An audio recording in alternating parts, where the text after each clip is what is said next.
Good afternoon to all of you. मैं अपने एक स्टूडेंट का इंटरव्यू लेने जा रहा हूँ एक्सपोर्ट क्रेडिट गारंटी कॉरपोरेशन का ECGC PO का, ओके, जो कि जम्मू से हैं और ऑलरेडी इसके रिटन के रिजल्ट्स आ चुके हैं। इंटरव्यू के लिए जो लोग एलिजिबल हैं उनका नाम आ चुका है, इंटरव्यू के डेट्स भी आ जाएंगे, तो आप वेट मत करें। मेरे पहले बहुत सारे स्टूडेंट, ओके, वैशाली, आपके हितेश, उसके बाद आपका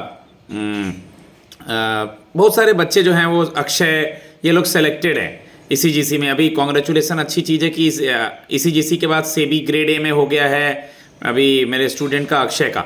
तो मेरे स्टूडेंट का मॉक सुने आप लोग, ओके। मेरा नाम है 7503235358। इससे हेल्प लें और ECGC के लिए कांटेक्ट कर सकते हैं। Start from, may I come in? May I come in, sir? Yes, please come. Good afternoon, sir. Very good afternoon, please have a seat. Thank you, sir. As you are a working professional also, so first of all, give me your briefly introduction. Sir, I am Gaurav Sudan, hailing from the Rajouri district of Jammu and Kashmir, and I have done my graduation from the Directorate of Distance Education, Jammu University, and I am currently working as an MTS in the Health and Medical Education Department of the at a sub-district hospital, Sundarban. It's comes under the state government job. Yes, sir. Okay. In which year you have completed your graduation? Sir, I have completed my graduation in the 2021 only. 2021. In which stream? Sir, I have done my graduation in the arts, Bachelor of Arts. Last year में क्या subjects थे, कुछ याद है? Yes, sir. Sir, मेरे subjects थे geography, English, political science and mathematics. Okay, geography था आपका। अभी हाल ही में कहीं भूकंप आया था, रिएक्टर स्केल पे कुछ ज़्यादा था, वो आइडिया है आपको?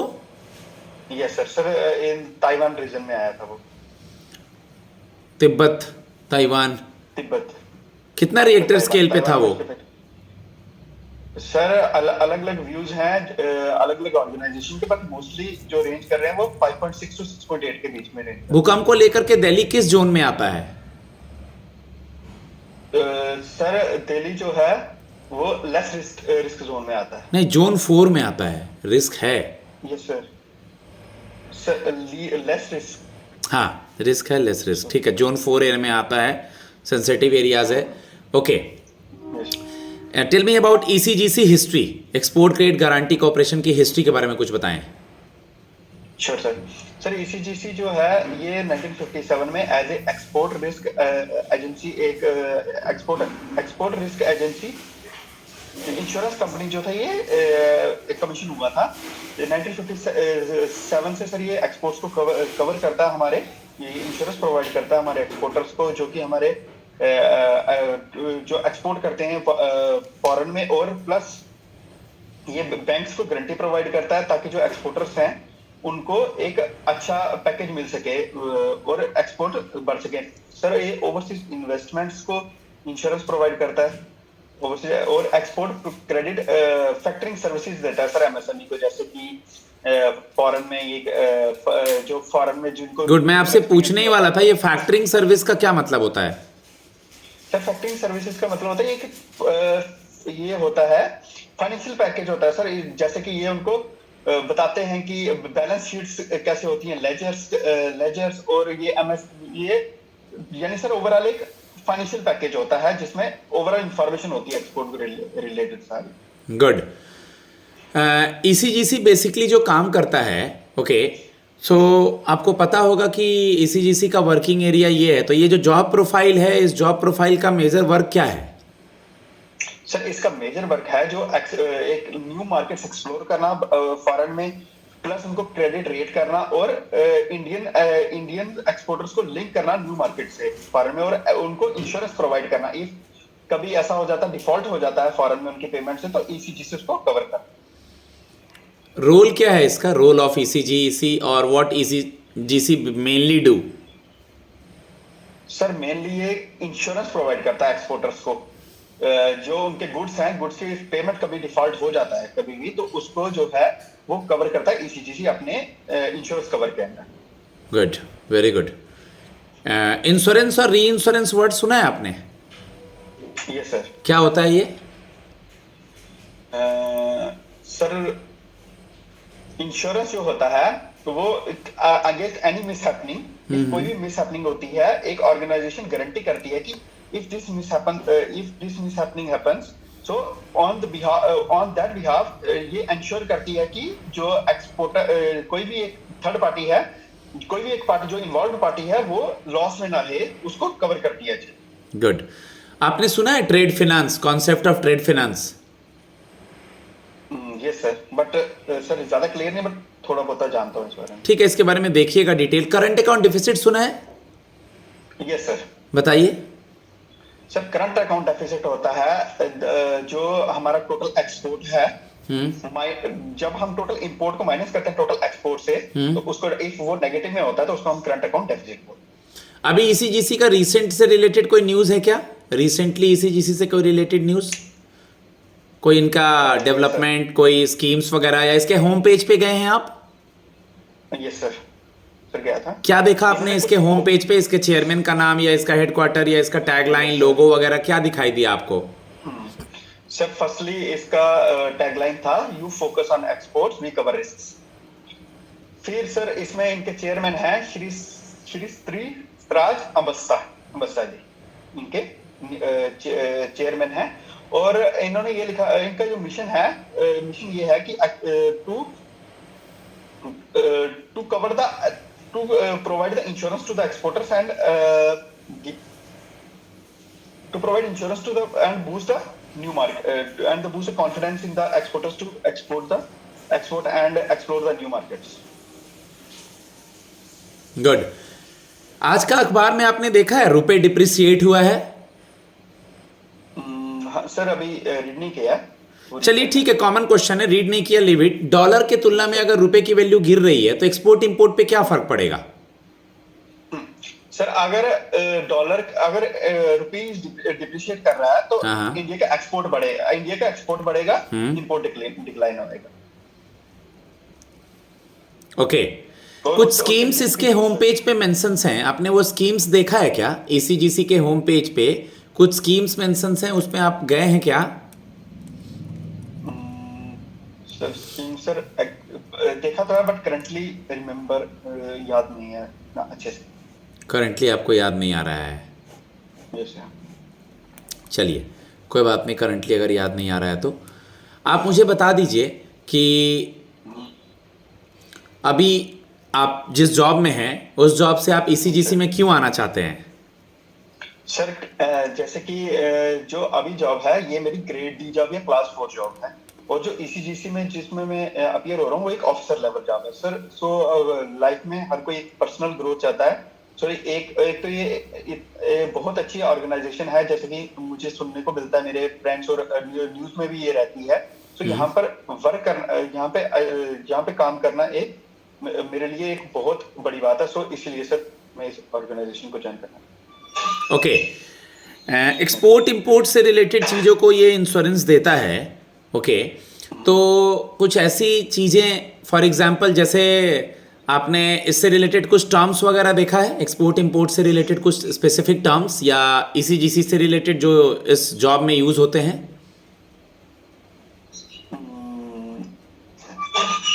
Sorry, can't remember. I have to read up on it.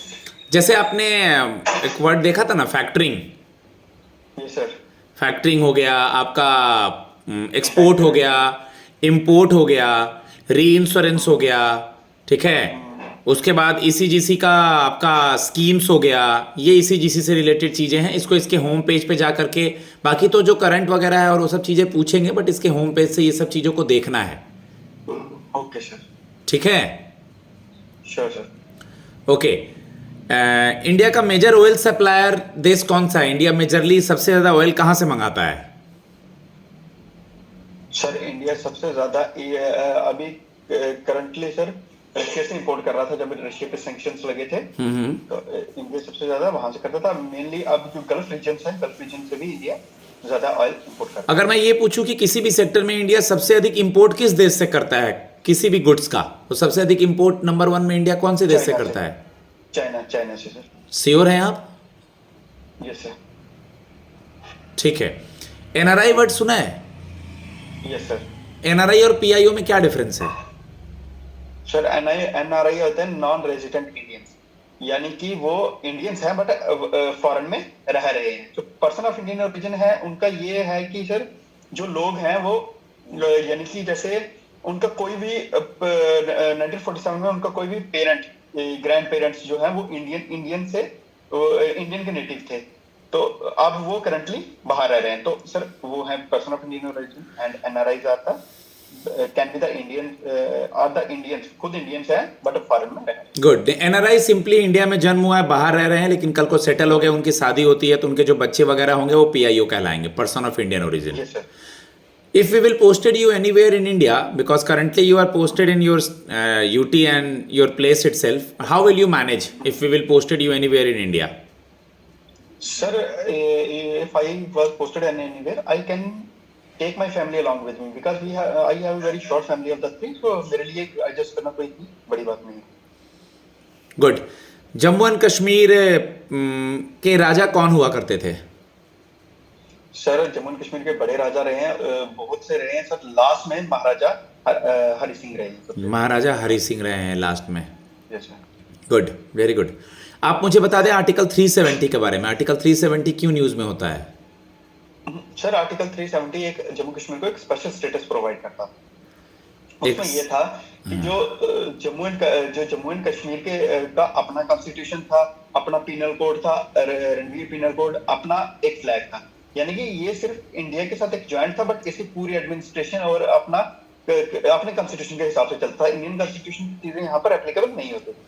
तो इफ सेंट्रल गवर्नमेंट कोई भी एक रूल बनाती है तो अगर इफ जम्मू कश्मीर में उसको इम्प्लीमेंट करना है तो उसको हमारी स्टेट लेजिस्लेचर से रेटिफिकेशन चाहिए होती थी to implement that rule in our state. Good, very good.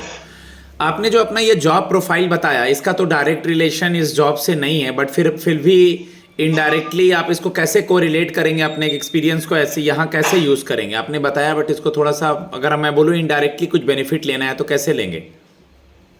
Sir firstly यहाँ पर मैं एक डाइवर्स रेंज ऑफ वर्क्स करता था, जैसे कि फ्रॉम ये एक फाइल वर्क से लेकर डिस्पैच रजिस्टर का काम, जो कि बहुत ज्यादा वो रहता था, रिस्पॉन्सिबिलिटी का काम रहता था। तो मैं रिस्पॉन्सिबल और प्लस में एक डाइवर्सिफाइंग वर्किंग कल्चर से आता हूँ, जिससे कि मुझे एडजस्ट करने में, किसी वर्क में एडजस्ट करने में बहुत इजी रहता है। और प्लस में एनालिटिकल वर्क में जैसे फील्ड विजिट्स में जाते थे, वहां पर कुछ हम अपने डीडीओ के साथ मुझे ले जाया जाता था। वहां पर मैं बहुत से पॉइंट्स को नोट डाउन करना, फिर उनको एनालाइज करना, और यानी कि एनालिटिक कॉम्पिटिट्यूड में भी मैं बहुत एफिशिएंट हो सकता। Okay, I think export import business में मेजर रिस्क क्या है? मेजर रिस्क एंड चैलेंजेस क्या है? Sir major risk and challenges political और इकोनॉमिक पॉलिटिकल इंस्टेबिलिटी, एक एक्सपोर्टिंग जिस कंट्री में जा रहा है, इंपोर्टिंग कंट्री की, फिर वहाँ के एक वहाँ पे पॉलिटिकल कंडीशन, फिर इकोनॉमिक कंडीशन कैसी है वहाँ की, डेब्ट टू जीडीपी रेशो क्या है उस कंपनी की, उस कंट्री। मैं कुछ वीडियोस दूंगा आपको, उसमें डिटेल से रिस्क वगैरह के बारे में मेंशन है, आप उसको देख लेंगे, ठीक है? क्योंकि मेजरली जो इसमें क्वेश्चंस होंगे ईसीजीसी से इसी तरह के सवाल होंगे जो मैंने पूछा है। रेस्ट एचआर क्वेश्चंस होगा, करंट होगा, आपके स्टेट से सवाल होंगे, सिचुएशन बेस्ड क्वेश्चन होंगे और आपका जॉब प्रोफाइल होगा। बट ईसीजीसी से इसी तरह के सवाल पूछे जाएंगे जो मैं पूछ रहा हूँ, और कुछ banking. What is monetary policy? Sir monetary policy एक आरबीआई कंडक्ट करता है। मॉनेटरी पॉलिसी वो बाई मंथली कंडक्ट होती है। सर उसमें वो कंट्री का फिस्कल वो कवर करते हैं, फिस्कल डेफिसिट को देखते हैं, एनालाइज करते हैं कंट्री की इकोनॉमी किस रेंज में आगे जाएगी। नहीं, फिजिकल डिफिसिट वगैरह वर्ड इसमें मत यूज कीजिए मॉनेटरी पॉलिसी में। सिंपली बोलिए कि sir monetary policy issued by reserve bank of India bimonthly. The main motive behind the monetary policy is to control the mismatch between demand and supply and to increase the GDP growth of our country. Okay, there are two tools, quantitative and qualitative. जब वो पूछेंगे तब ये बोलना है। Okay sir. आपके interview तक budget से रिलेटेड टर्म्स भी देख लेने होंगे, जैसे प्राइमरी डिफिसिट क्या है, फिजिकल डिफिसिट क्या है, बजट रिलेटेड टर्म और कैपिटल मार्केट से रिलेटेड चीजें भी। ठीक है, 15 मिनट का इंटरव्यू हो चुका है और मैं आपको फीडबैक देता हूं। और गाइज आप लोग मॉक सुने, ईसीजीसी से रिलेटेड इसी तरह के क्वेश्चंस पूछे जाएंगे। अगर आप इंटरेस्टेड हैं, ऑलरेडी मेरे पहले के भी स्टूडेंट्स हैं जो कि जॉब में हैं, तो सारे क्वेश्चंस कॉमन होंगे ईसीजीसी से रिलेटेड। मैं जो बता रहा हूं या मैं जो आपके सेशन में बताऊंगा, मॉक में बताऊंगा, वही सब सवाल होंगे। आप जरूर पढ़ करके जाएं, ये एक बहुत अच्छा जॉब है। ऑलरेडी मेरे बहुत सारे स्टूडेंट ईसीजीसी में जॉब में हैं। Thanks a lot, God bless you all.